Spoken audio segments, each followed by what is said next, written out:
This is Blind Ham News with stories of interest to blind and visually impaired hams. With today's report, here is Steve Bauer, W0QA. The topic of renewing your amateur radio license is something that some people are upset about and concerned about and have trouble with, and others, well, it doesn't bother them at all.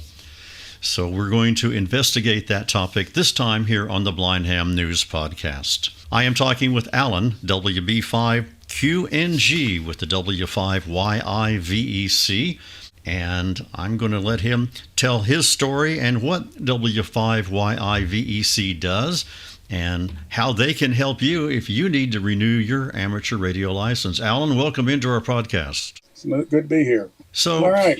Why don't you, first of all, talk about the FCC. You, in our phone conversation prior to the podcast, you were telling me some of the things they've gone through. Let's talk about that, and then we'll get into what the W5YI VEC can actually do to help anybody renew their license. All right. Well, just a little bit of background. The FCC authorized, I think it was in the mid-'80s, a program for volunteer exam coordinators to give exams to hams. And not only that, but using the same process, we can help hams renew licenses and with other license administrative duties. So W5YI was originally founded by Fred Maya, and that was his call sign. And I took over in December. And so we do pretty much everything to do with amateur radio licensing, whether it's testing, renewing, vanity call sign applications, club applications, special event call signs. We handle everything. The latest complication with renewals, specifically, April 19th of 2022, the FCC implemented an application fee for amateur licenses. This affects new, renew, and vanity call signs applications. And due to the way they implemented it, hams now have to create a new Coors account, the FCC.gov Coors account, which is where you get your FRN at. Most hams, or in fact, all active hams have an FRN on their license. It's the FCC registration number. That's what FRN stands for. It was either assigned to the ham, such as myself, because my original license didn't have FRNs on it, or if they have applied for a license since the early 2000 timeframe, I want to say is when FRNs came into effect. The FCC assigned you an FRN if you for new applications, or you signed up with the FCC and got one prior to taking a test. Either way, as of, I believe it's 2017, FRNs are absolutely required on all applications now. The process of getting an FRN is relatively simple. You go to the fcc.gov/Coors, create an account with your email address and a password. Of course, you have to enter in all sorts of personal information, but the process takes 5 minutes or so. And then you say, request an FRN, and they get you an FRN, FCC registration number. That's great for new licensees. Most new licensees are fairly computer literate and can navigate that site. Well, sort of. It's definitely not portable device friendly. In other words, it doesn't work with cell phones and tablets, and even some computers have difficulty with it. When it comes to renewing, as of April 19, 2022, you have to have a Coors account so you can pay the $35 application. And of course, the FCC, the way their system works, you have to go into License Manager, which is a different website, to submit your application. You have to go in and, quote, manage your license and tell it to admin it, and then tell it you want to renew it. And you can only do that once you're within 90 days of the expiration date. Once you've submitted the application for renewal, then you have to go into Coors to pay your $35 application fee. And Coors isn't exactly the easiest site to get through. It's not super complicated, but it's not the easiest site to get through. Okay, I'm going to interrupt you right now. Spell the word Coors, because when you say that, I'm thinking beer. Close. C-O-R-E-S. Okay, very good. All right, go on. I forget what it stands for, but it's their online registration system. So it's C-O-R-E-S. Anyway, when I took over in December, Tracy, who's my employee, she's our VEC admin. She handles 99% of the work. She and I spent all day long for the first 2 months on the phone with amateurs, grown men crying because they had spent days trying to get through the FCC to figure out how to pay their $35 fee. Most of them are not computer literate. The FCC site is confusing if you're not familiar with how it works. And they had spent days trying to get through the FCC site, even calling the FCC support desk, who tried to walk them through it. And they're pretty good, but they will only spend so much time trying to help you work through things. And finally, they threw up their hands, called us, and it's like, can you do anything? And it's like, well, we can submit the renewal, but we don't have a way to pay for it. And finally, we started putting our heads together, we being Tracy, myself, and a couple of the board members of the W5YI licensing services. And we figured out, there is a way to do this.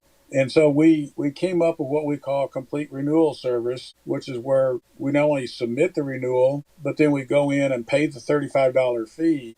And a lot of people were saying, well, when's the FCC going to mail us a license? Well, the FCC hasn't mailed a license since 2019, 2018, something like that. Our service is we'll print out a license and mail it to them. So we not only submit the renewal and pay for it, but we'll print a license and put it in the U.S. Postal Service and mail it to them. And over time, we have, originally we started out with a form that you had to download and fill out. Then we created a website, and we've refined the website to make it as simple as possible. And I've been told, I'm not blind, so I don't have a way of really testing it, but I've been told by a couple of people, it works with several of the computer, what do you call them, readers? Yeah, the screen readers, right? Screen readers. That it works with screen readers to where people can actually use screen readers, at least the common ones, to access our site.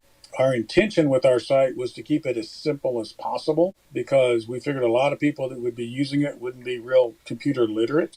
So we made it as simple as possible. Basically, you put in your call sign. It populates the form with all your current FCC information. And you basically have to enter a phone number, an email address, and answer the basic qualification question. The basic qualification question is something the FCC's required since 2017 about whether or not you've ever been convicted of a state or federal felony. You put that in, submit it, and it comes back up and says, here's our information. Here's the information you requested us to submit. And you review it. If it's good, you type in your name and say go. And then it says, okay, you need to pay now. And if the default is complete renewal, you can select what we call basic renewal, which says you're going to go pay the $35 fee yourself. But then you go in and pay the $80. It's a very simple little pop-up. From our merchant processor, we don't collect any credit card information whatsoever. We have no access to the credit card information. We basically submit via the merchant API. We have a request for this service. It's $80, and they'll pop up a little screen where you put in your credit card number, expiration date, security code, name, and zip code, and then they process it. And if it processes, we get back a little response file that says, yep, they paid. This transaction is complete, they paid. Or we'll get back a response file if it doesn't work, saying it didn't work. So we've made the website as simple as possible. We also help hams over the phone. If they call our main number, the 972-412-5221 number one will get you Tracy, number two will get you me most of the time. You can leave a voicemail for Tracy, or if she's available, talk to her. Tracy's very, very busy. She gets phone calls all day long with people needing help for various things. But if you can't get a hold of her, if you leave her a voicemail, your phone call will be returned within 1 to 2 business days, and we'll do the application over the phone. I've helped a number of blind hams or hams that are not capable of using a computer for various reasons, and we just take the information over the phone and submit it. And we submit stuff a couple times a day to the FCC. We pay everything typically before what the FCC, what's called batch processing time, which is about 6 o'clock Eastern time. And as long as we get everything paid before then, generally, when the FCC is working, it'll process that night, and about 3 o'clock in the morning, we'll have new licenses for everybody. Their licenses will be renewed. We'll have a copy of their official copy sent to us, and the next day we print them along with a certificate copy, was suitable for framing and hanging on the wall. And then we put those in the U.S. Postal Mail, and most people are getting them within a week, 5 to 7 days, sometimes a little longer, sometimes a little quicker, but it depends upon the U.S. Postal Service. But I make a trip every day to the post office to drop off licenses. So we've tried to make it as simple as possible. One thing that the other day, I was looking for my license because I had heard a ham talking, and somebody informed him, did you know your license has expired?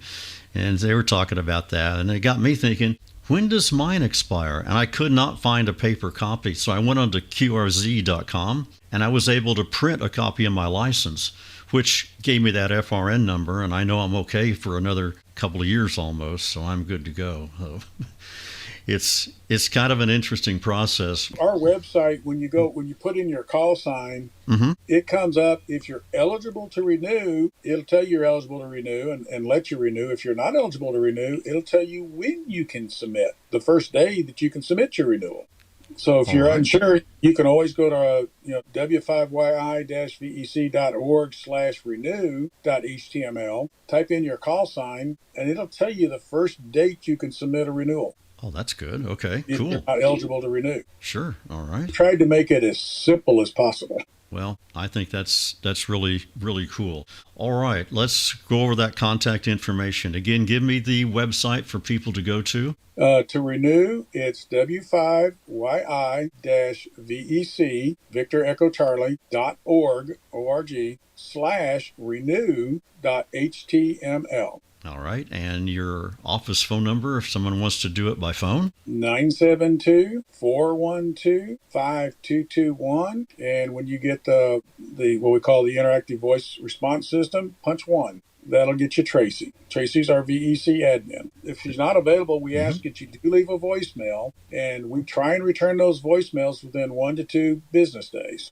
Okay, very good. Well, it's good to know there are options for people when it comes time to renew if they don't want to tackle the, I hate to say it, but the mess the FCC has made of this process, because it does sound like a mess because it doesn't seem very straightforward. No, they've made it complicated, but realize that this process has to work for not just amateur licenses, but all the different FCC licenses that they administer. So again, this was put together by the lowest bidder, I'm sure. So who knows what the design guidelines were. Okay, Alan. Well, we appreciate you talking to us and giving us this information, and hopefully it will help people when the day comes they have to make that renewal of their license, because I know as hard as I worked to get that extra class license with that crazy 20-word-a-minute code test, I'm not going to let mine expire. Yeah, and I do recommend don't wait to the last minute.